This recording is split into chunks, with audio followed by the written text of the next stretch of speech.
Okay दोस्तों, कैसे हैं आप सभी लोग। ये है आपका सेट 3 और ये एमईबी का इम्पोर्टेंट क्वेश्चन में फिर तीसरा सेट लेकर के मैं आया हूँ और इम्पोर्टेंट क्वेश्चन को इसमें मैंने डाला है। इसका टॉपिक है लेड एसिड बैटरी। मैं इसका टॉपिक यहाँ पे लिख देता हूँ, लेड एसिड बैटरी। ठीक है, which is very important to know that what is topic of these questions. ठीक है, आप बने रहिएगा। इसमें हम सारे important question, lead acid battery के सारे इंपॉर्टेंट क्वेश्चन को यहाँ पे डिस्कस करेंगे। लेड एसिड बैटरी, और ये भी बात बता दूँ, जो क्वेश्चन इसमें नहीं भी हैं उसके भी बारे में मैं बताऊँगा, इसलिए शुरू से लास्ट तक ज़रूर देखिएगा। जैसे आपका दिया हुआ लेड एसिड बैटरी में इलेक्ट्रोलाइट के रूप में क्या उपयोग किया जाता है। जाहिर सी बात है, लेड एसिड नाम है तो एसिड यूज होने का मतलब इसमें एसिड यूज होगा, और एसिड इसमें से कौन सा एसिड यूज होगा तो सल्फ्यूरिक अम्ल H2SO4 इसमें इस्तेमाल किया जाता है। लेड एसिड बैटरी की क्षमता किस में नापी जाती है बताइए। बोल्ट में, वाट में, ओम में, किस में नापी जाती है लेड एसिड बैटरी की क्षमता। तो कैपेसिटी एम्पियर हावर में ही नापी जाती है। आप जब बैटरी खरीदेंगे तो आप बोलेंगे 40 एच की बैटरी दे दो, 80 एच की बैटरी दे दो, 180 एच की बैटरी दे दो, 140 एच की बैटरी दे दो।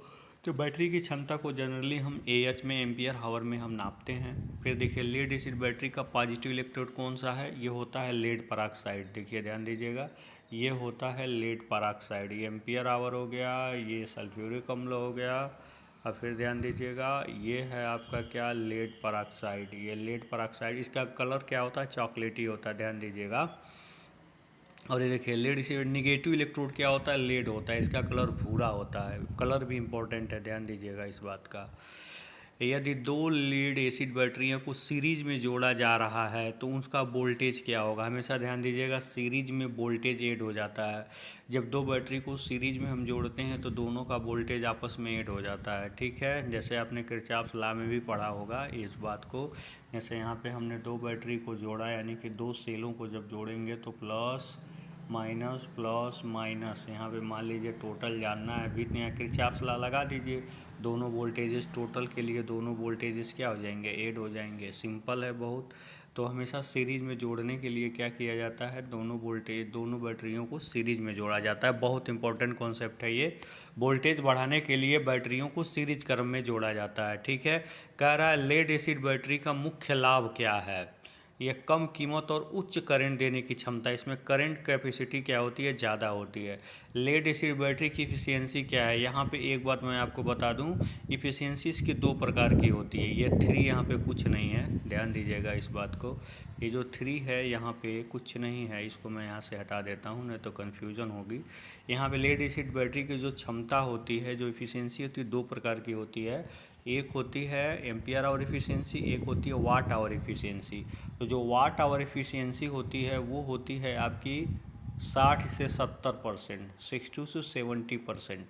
और जो आपकी एम्पियर आवर एफिशिएंसी होती है वो होती है 70 से 80%। ठीक है, ये आपको ध्यान देना है। तो ये आपका लास्ट ऑप्शन सही है। अगर कुछ नहीं दिया है तो समझ लीजिए एम्पियर आवर एफिशिएंसी के बारे में बात कर रहा है। तो इसकी एम्पियर आवर एफिशिएंसी कितनी होती है, 70 से 80%। यहाँ ध्यान दीजिएगा, लेड एसिड बैटरी की रेटिंग किस पर निर्भर करती है। जाहिर सी बात है, रेटिंग का मतलब उसकी कितने वर्किंग कंडीशन पे, किस कंडीशन पे वो सेफली आउटपुट दे सकती है, वही क्या कहलाती है, रेटिंग कहलाती है। मतलब आसानी से आउटपुट देती रहे बिना उसमें कुछ खराबी हुए तो वही उसकी क्या कहलाएगी, रेटिंग कहलाएगी।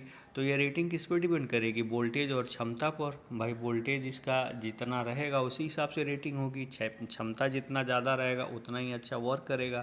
तो इन दोनों पे डिपेंड करता है। यहाँ ध्यान दीजिएगा, लेड एसिड बैटरी में सीरीज कनेक्शन का लाभ क्या है, हमने अभी